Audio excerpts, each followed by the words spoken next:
کمیته اداره زمینی شهر ترسونزاده در اساس نظامنامه نظارت دولتی استفاده و حفظ زمین، دستورالعمل‌های منصبی کارمندان کمیته اداره زمینی شهر ترسونزاده، کدکس جمهوری تاجیکستان درباره حقوق ویرانکنی ماموری، سپارش‌های کمیته دولتی اداره زمین و گئودزی جمهوری تاجیکستان، مقامات اجرایی حکومت دولتی شهر ترسونزاده، فرمان‌های پرزیدنت جمهوری تاجیکستان و قرار و فرمایش‌های حکومت جمهوری تاجیکستان در 9 ماه سال 2017 یک قطار کارها را به انجام رسانید. در این باره رئیس کمیته اداره زمینی شهر ترسونزاده غیرت‌زاده محبوبه دلوار چنین اطلاع می‌دهد. امسال ما 9 گکتار رو 96 сотих زمین رو با زمین‌های کشت وارد نمودیم. این 2 گکتارش از حساب زمین‌های زیر میدان بود از جماعت جور رحمان و 7 گکتار زمین از زمین‌های غیر کشاورزی که پرتوجو به مبادل شد به زمین‌های درختان بسیار ساله وارد کرده شد که این به زمین ما که امسال هست وارد شدن زمین‌های کورم بسیار نقص میباشد. با کوشش می‌نمایم که اون زمین‌هایی که پرتوجوی و غیر کشاورزی که هستند که شهروندان استفاده میبرند اونها رو به زمین‌های کشت مبادل نمودند، کار کردن در اون زمین‌ها. ما کوشش میکنیم که زمین‌های کورممون زیادتر شود.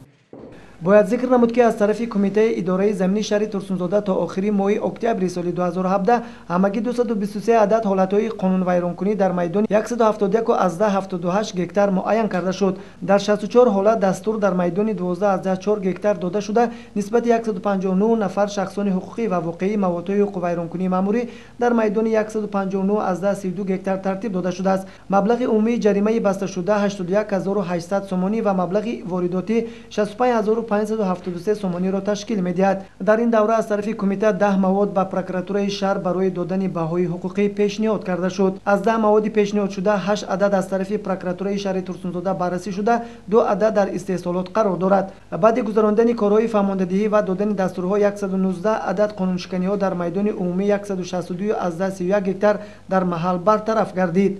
درباره برگردانیدن زمین‌های کش به حالت اوله و قانونشکنی‌ها رئیس کمیته اداره زمینی شهر ترسونزاده غیرت‌زاده محبوبه دلوار بار دیگر چنین معلومات داد. شهروندایی هستند که به اسناد حقوق استفاده بری زمین یعنی به سرتیفیکاتی زمین ساختمان‌ها رو آغاز نمودن. اونها رو بسیارترش 244 عدد رو ما دستور دادیم و اونها آمده با حجت‌های تصدیق کننده از طرف کارخانه بقیه‌گیری معلوماتی غیر معقولی که در شهر ترسونزاده کار و فعالیت میکند از همونجا با سرتیفیکات تامین کرده شدند. اساسا آدمانی که بی سرتیفیکات بودند ساختمان‌ها رو آغاز کردند. شهروندانی که غیر قانونی ضبط نمودند گرد و اطراف زمین نزد حولیگیشون رو برآمده از همون میار خودشون برآمده ساختمان رو آغاز کردن. روزهای سه‌شنبه و جمعه و شنبه قبول شهروندان هستند که ما قبول می‌نماییم هر روز. بغیر از این روزهای دیگر هم باشن در اومدن میگیرن اوید مسئله های اساسا مسئله بحث های زمین کتی بحث ها بین اویلوی هستن اوید قبول میراث می باشن بعد تقسیمات زمین هسته که با شهروندان فهموندن داده میشه طبق قانون های عمل کننده به کجا مراجعت کنن و حجت های اولین درجه شون چی طور باید تیار کنن.